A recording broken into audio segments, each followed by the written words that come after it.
There's a revolution happening across Africa right now, but you're probably not going to see it on the news. It's this massive digital shift, and it's not being built on big, flashy announcements. Nope. It's happening through the steady, quiet work of laying down code and, well, connecting an entire continent. And this quote, it just nails it. While everyone else is chasing headlines, you've got a whole continent. We're talking 54 countries, quietly, meticulously, putting the pieces together for a single digital future. This isn't about talk anymore. This is a story about action. So all this quiet work, it brings up a huge question. And it's not just for Africa, it's for all of us. Is the world actually ready for a digitally unified Africa, a continent of over 1 billion people, all connected?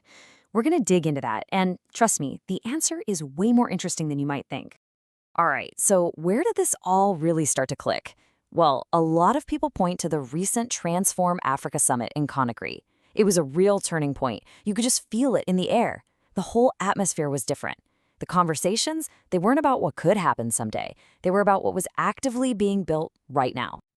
For so long, these kinds of conferences were all about hopeful ideas, big dreams, lots of talk. But now, the whole language has shifted. It's like we've walked out of the think tank and straight onto the construction site. The focus is all on implementation, on working systems, on a real, tangible plan. And out of that summit came this crystal clear goal. By 2030, Africa intends to function as a single digital market.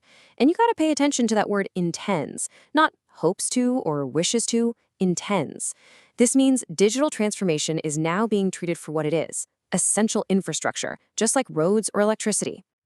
Now, this confidence, this sense of direction, it didn't just appear out of nowhere.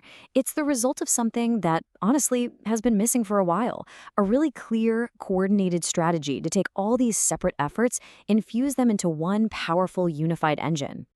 And the secret ingredient here? It's something called technical alignment. Think about it like this. For years, you had digital powerhouses like Rwanda, Kenya, and Ghana.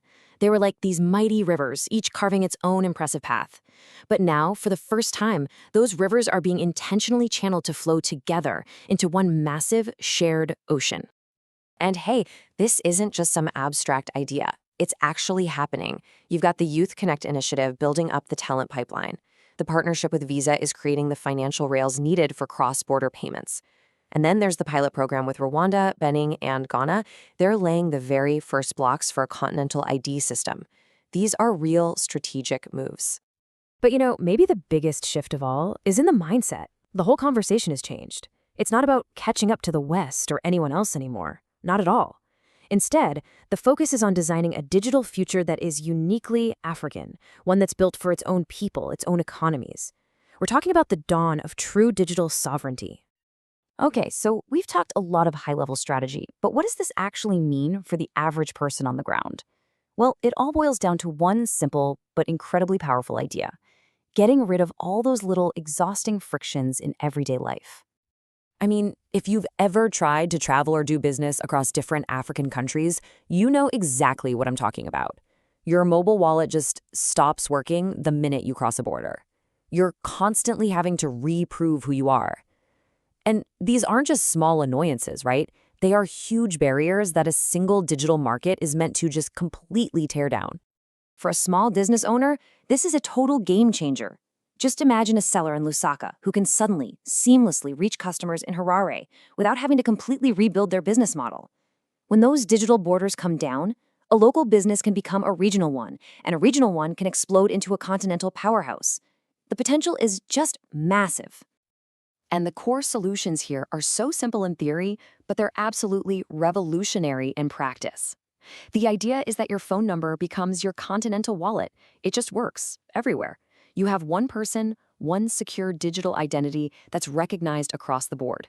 The whole goal is to make this stuff as easy and seamless as turning on a faucet. So, as Africa starts to systematically tear down these internal walls, you can bet the rest of the world is starting to sit up and take notice. And the reactions we're seeing, well, they're about as complex as the continent itself. For decades, let's be honest, a lot of the continent's digital backbone, we're talking payment systems, data centers, all of it, was built and controlled by outsiders. That balance of power is now making a huge, decisive shift toward digital sovereignty. Africa is taking the reins of its own digital destiny. And this whole shift is creating a really fascinating dynamic on the world stage. On one hand, you've got the opportunity seekers. These are the companies and countries who look at this and see a massive, stable, harmonized market. They're leaning in, looking for partnerships. But on the other hand, you've got the cautious powers. They're a little worried because a digitally sovereign Africa is a less dependent Africa and maybe a less influential one.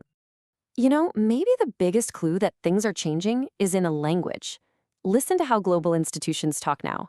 It's not about Africa as a market to be developed anymore. The new buzzwords are partnership and integration. It might seem like a small change in words, but it signals a gigantic shift in how the world sees the continent's power. So let's play this out. If this all keeps moving in the same direction, what does Africa actually look like in 2030? Well, what you'll see is a continent that is more organized, more synchronized, and more digitally unified than at any other time in its modern history. It's a huge deal. Just try to picture it. By 2030, a new startup won't be thinking about just one country's market. Nope. From day one, they'll be designing for a billion-person market.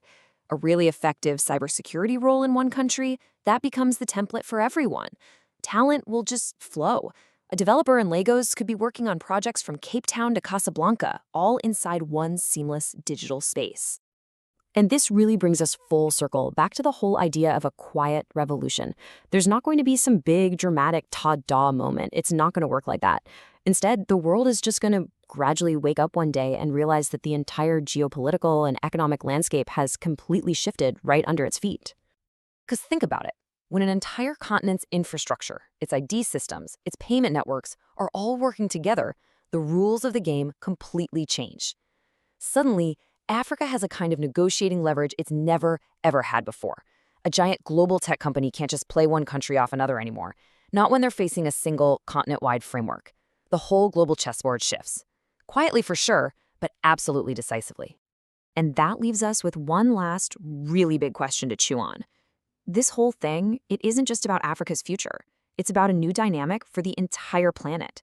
When a continent of over 1 billion people really starts to operate as one unified digital giant, how is the rest of the world going to adjust? Because the thing is, this shift isn't coming. By the time most people notice, it'll already be here.